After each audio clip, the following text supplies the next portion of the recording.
কি কি করছেন? এই তো জমি নিড়া দিলাম। আচ্ছা, জমিতে ইউরিয়া দিচ্ছি। বিঘে কতখানি ইউরিয়া দিচ্ছেন? বিঘাকে 15 20 করে ইউরিয়া দিচ্ছি এখন। মানে জমি বুঝা? জমি বুঝে আর কি। আচ্ছা আচ্ছা যেটা একটু লেট পড়েছে একটু সার ধরাই দিচ্ছি। আচ্ছা, তো এটা কত ধানের কতদিন বয়স? ধানের বয়স কেবল 25 থেকে 28 দিন করে বয়স হচ্ছে। আচ্ছা, 28 দিনের দিন। এটা কয় নম্বর, দ্বিতীয় নম্বর সার নাকি ইউরিয়া? এটা দ্বিতীয় নম্বর। আচ্ছা আবার স্তর গামর আসলে দিতে হবে অল্প একটু করে, দেখে শুনে বুঝে আচ্ছা শুনে। আচ্ছা। তো কৃষক ভাইয়েরা, আপনারা সরাসরি কৃষকের মুখে শুনতেছেন কিভাবে সার প্রয়োগ করতে হয়। তো ইউরিয়া সার যেটা ব্যবহার করতে হয় সেটা আপনারা অনেকেই জানেন, অনেকে জানেন না। সেটা হচ্ছে 3 কিস্তিতে ইউরিয়া সার প্রয়োগ করতে হয়। তো এটা যেটা এই কৃষক ব্যবহার করতেছে সেটা হচ্ছে ধানের বয়স যখন 25 দিন তখন দ্বিতীয় কিস্তি সার ব্যবহার করতেছে, এবং পার বিঘায় অর্থাৎ 33 শতকে যে বিঘা, 33 শতকে 15 থেকে 20 কেজি, মানে এক এক জমিতে এক এক রকম। এক বিঘা তো আর সে আবাদ করে নাই, বিভিন্ন তো ধানের মানে গ্রোথ বুঝে সে সার দিচ্ছে। আর ইউরিয়া সারটা এটাই সবচাইতে বুদ্ধিমানের কাজ, সেটা হচ্ছে মানে কোন জমিতে কতটুকু সার লাগবে একবারে পারফেক্ট মাপে ইউরিয়া সারটা ব্যবহার করা উচিত। কারণ ইউরিয়া সার যদি আপনার একটু বেশি হয়ে যায় তো ধানের গাছ লম্বা হয়ে যাবে। হ্যাঁ, ইউরিয়া সারটা অবশ্যই মানে খুবই উপকারী একটি সার ধানের জন্য, যেহেতু নাইট্রোজেন সার। আর নাইট্রোজেন সার ধানের গাছগুলো সতেজ রাখে, সবুজ রাখে, সুন্দর রাখে। তো এই সারের ব্যবহারটা অবশ্যই জেনে শুনে করাটাই ভালো। অনেক কৃষক ভাইয়েরাই মনে করে ধানে সার দিলেই ধানের ফলন বৃদ্ধি হবে।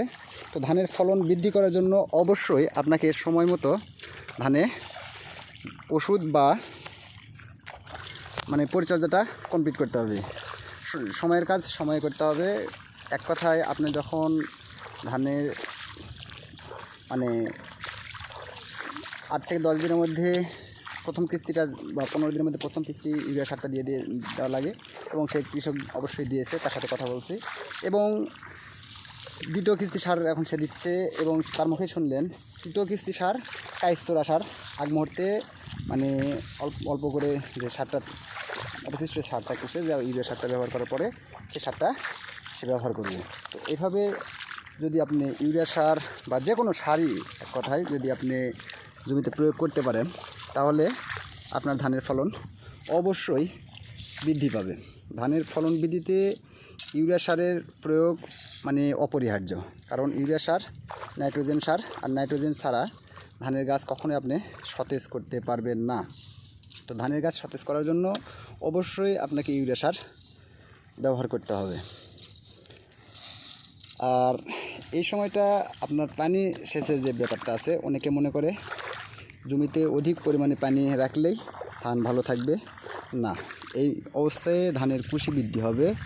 আর যত বেশি ভালো কুশি হবে, মানে মানসম্মত কুশি হবে, তত আপনার ফলনটা বেশি হবে। তো ধানের কুশি বৃদ্ধির জন্য অবশ্যই এখন জমিতে আপনাকে মানে সেচতে দিতেই হবে, পানিতে থাকতে হবে, তবে খুব যত অল্প দেওয়া যায়। এক কথায় ধানের যা কুশিটা বের হতে সুবিধা হয়। তো গামলাতে মেপে নেওয়ার কারণ কি? এটা 1 কেজির। আচ্ছা বাড়ির থেকে মেপা না, যেহেতু জমি 1 বিঘা মাটি 33% অর্ধেক ভাগ করে নিলাম। আচ্ছা এটা আচ্ছা সমান সমান করে খড়টা দিয়ে দিচ্ছি, তাতে সার কম বেশিও হবে না। তো আপনারা যারা আমার ভিডিও দেখেন বা দেখতে পাচ্ছেন, তো অনেকেই মনে করে যে কৃষক মানে কাজ করে তাদের কোনো মাপ নেই নেই। তো তারা যে কোনো কাজ করে একবারে মাপে হিসাব করে। কারণ আমি প্রথমেই তো বললাম যে ইউরিয়া সার যদি আপনি মাপ মতন না ব্যবহার করেন আপনার ফলন অনেকাংশেই কম হয়ে যাবে।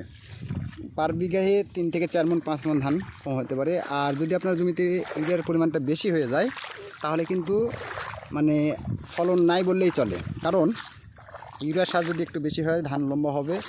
আর এখন বর্তমানে আমরা আছি কিন্তু বড় মানে মৌসুম, অর্থাৎ ইরি মৌসুম। তো ইরি মৌসুমে যে ধানের ফলনটা পেতে গেলে অবশ্যই সার ব্যবস্থাপনাটার দিকেই নজর রাখতে হবে। আমার চারিদিকে যদি দেখেন, চারিদিকে শুধু ধান আর ধান, ধান আর ধান। তো এই এলাকাটা একেবারে ধান প্রধান এলাকা। এই এলাকাতে অন্য অন্য ফসলের মানে আবাদ হয় না বলেই চলে, একবারে শুধু খালি ধান আর ধান। তো চারিদিকেই যেহেতু ধান, তো এই এলাকার মানুষের মানে সব কিছুর দিক দিয়েই মানে অবলম্বন করতে হয় ধানের দিকেই। আর এই কৃষক নিয়ে যারা রাজনীতি করে, যারা কৃষকের মানে ধান বিক্রি করার সময় বা সারের সময় বা ওষুধের সময় যারা দাম সিন্ডিকেট করে বৃদ্ধি করে, তাদেরকে বলবো, আপনারা কি এই ধানের মানে চাল দিয়ে ভাত খান না? আপনারা কি এই ধানের থেকে মানে ইয়ে করেন না? আপনারা যদি এরকমভাবে সিন্ডিকেট করে কৃষকদের মারতে থাকেন, কৃষকদের প্রতি যদি এভাবে অবিচার করতে থাকেন, একসময় যদি কৃষক মুখ ফিরিয়ে নেয়, তাহলে কিন্তু আপনি যে টাকা ইনকাম করতেছেন আপনার কাছে টাকাই থাকবে, আপনার পেটে খাবার যাবে না। কারণ কৃষক যদি মনে করে যে আমি এবছর আমার যতটুকু লাগবে ততটুকু শুধু আবাদ করব, এর বেশি আবাদ করব না, তাহলে কিন্তু আপনারা ইয়ে করবেন। এই যে সার, এই সারটা নিতে হচ্ছে আমাদের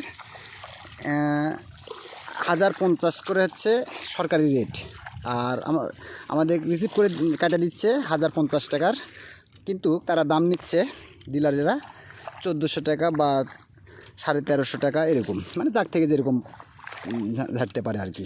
তো এইভাবে যদি সরকারি রেটে মানে দেখাচ্ছে সরকারি রেট, কিন্তু দাম নিচ্ছে কিন্তু বেশি, তো একজন ব্যক্তিও মানে এরকম ইয়ে করে নেয়। আর কৃষক মানে তো জানেন এরা প্রতিবাদে ওরকম না, একটা ভ্যানালারও কিন্তু প্রতিবাদ আছে তাদের, মানে একটা সমিতি থাকে, বিভিন্নভাবে তারা বিভিন্ন রকমের প্রতিবাদ নিয়ে আন্দোলন করতে পারে। কিন্তু কৃষক বাংলাদেশের মানে এত সংখ্যক কৃষক হওয়া সত্ত্বেও এদের কিন্তু কোনো প্রতিবাদ নেই, এরা নীরব একবারে। কিন্তু এদের ভূমিকাটাই কিন্তু বাংলাদেশে সবচাইতে বেশি আমি মনে করি। তো এই কৃষক বাঁচলেই বাঁচবে দেশ। তো দেশকে বাঁচাতে হলেও কৃষককে বাঁচাতে হবে। এই কৃষকের প্রতি আমি বলবো কর্তৃপক্ষ সবাই একটু নজর দিবেন এবং মনিটরিং করবেন, এই যে সারের যে অনিয়মগুলো এগুলো যেন আর না হয়। আর এগুলো যদি হতে থাকে তাহলে কিন্তু কৃষক একসময় এই সেক্টর থেকে মুখ ফিরিয়ে নেবে, তখন কিন্তু দেশের পরিস্থিতি এরকম আর থাকবে না। কারণ যদি ফসল না ফলে, যদি খাদ্য চাহিদা যদি দেশের চাহিদা পূরণ না করতে পারি, তাহলে দেশের মধ্যে হাহাকার সৃষ্টি হবে। তো বন্ধুরা, অবশ্যই আমার ভিডিওটি যদি আপনাদের ভালো লেগে থাকে আমার চ্যানেলটি সাবস্ক্রাইব করে রাখবেন, আর অন্য কৃষকদের দেখার জন্য অবশ্যই ভিডিওটি শেয়ার করে দিবেন। ধন্যবাদ সবাইকে। আসসালামু আলাইকুম। ঠিক আছে।